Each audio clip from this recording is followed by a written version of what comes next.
everyone. 2022 seems like a very good year to try out vegetarian meals at least once a week. Healthy for the body, but also healthier on our wallets. Like, Julie is back to finish the daily dish, but Julie, first we have to talk about the rising cost of meat. It is insane. Just take a look at this. And look at how high the prices are now. The other day, my husband went to one of our favorite burger joints, and the combo was just under $20. I was like, what? So what's going on? Farmers say feed, seed, fuel, and fertilizer costs have gone up by 30%, up to 30%. So, Jules, we both have kids. We both know that the average grocery bill is no joke. So are you planning to eat more vegetarian or at least vegetable-based meals this year? And what tips can you share with us? So I'm a single mother of 2 boys. So I've been reducing my meat intake for years now. And, you know, for the purpose of health, but that also for the purpose of budget. So one thing I do is reduce the portion size per person of meat. So that's the first way. So what that means is you can make an extra side to kind of supplement, you know, the loss of the portion of meat. So that works pretty well because you can buy less meat. The next thing I do is I'll add something like beans to ground beef to just kind of beef up the volume of the dish and also, you know, increase the nutrients as well. So that's another tip. The other thing we do is I actually have incorporated a lot more fish as the main. We've been eating a lot more fish. And the last thing that I try to do is I just explore other ingredients. So we have to get away from this idea that the meat has to be the main part of the dish. There's so many great dishes where meat is not the focus, like the dish I'm about to make for you here. Mushrooms, for example, it's an ingredient that is really, really meaty and really satisfying. So I think in those techniques, you can really reduce the cost of meat on your grocery bill. These are like really, really good tips. I love it. And speaking of delicious meals, let's finish our daily dish. So here's what you'll need for Julie's Marsala mushrooms. You need some unsalted butter, cremini mushrooms, shallots, garlic broth, Marsala wine, some heavy cream, and some fresh thyme and parsley. It sounds so decadent. Where do we start, Jules?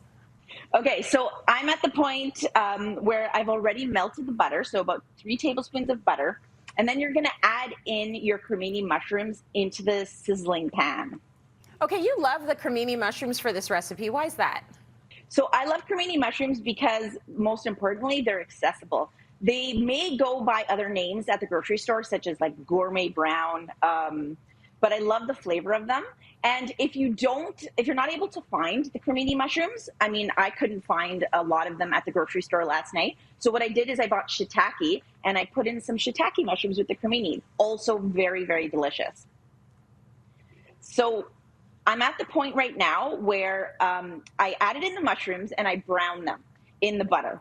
And then after about 1 minute to 2 minutes, you'll see that the mushrooms are going to start to wilt and get brown. And then, you know, a few more minutes is going to go by and you're going to add in the shallots and the garlic.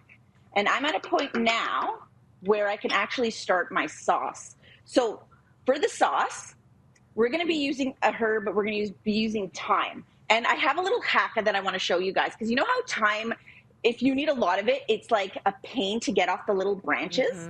I saw this hack online and I thought it was so cool. So basically you get like a little sieve and you poke the branch through the sieve. You pull it through and it takes all the leaves off the thyme. That makes sense to me. So it does the removing of the leaves for you. Yes. Also a fun activity for kids, so they can help you. So I'm going to go ahead and add the thyme. I always like to look for ways that the kids could be incorporated.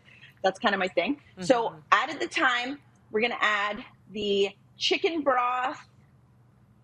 Then we're going to add the Marsala wine. And if you can't find Marsala, a dry sherry or a port also works well. Put the heat back up here. And then I'm going to add a 1/3 cup of heavy, so I use heavy whipping cream, which is 35%. Then you can add a little bit of salt and pepper and stir it around, bring it back up to a boil, and then reduce the heat. And what you're going to do is you're going to simmer this for about 10 to 15 minutes, and it's just until the liquid has reduced by half and the sauce is nice and creamy. Now, there are probably some people at home that are thinking, I want to just not use the Marsala wine at all.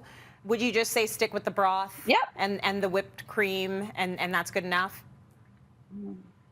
Yes, it will be absolutely delicious without the Marsala wine. I wanted to make another note. If you want it to be a true vegetarian dish, you can use vegetable stock instead of chicken stock or beef stock. Good stuff. You can add some fresh cut parsley just to like liven up the dish, you know what I mean? And that just brightens everything up and completes the dish, adds a really nice garnish.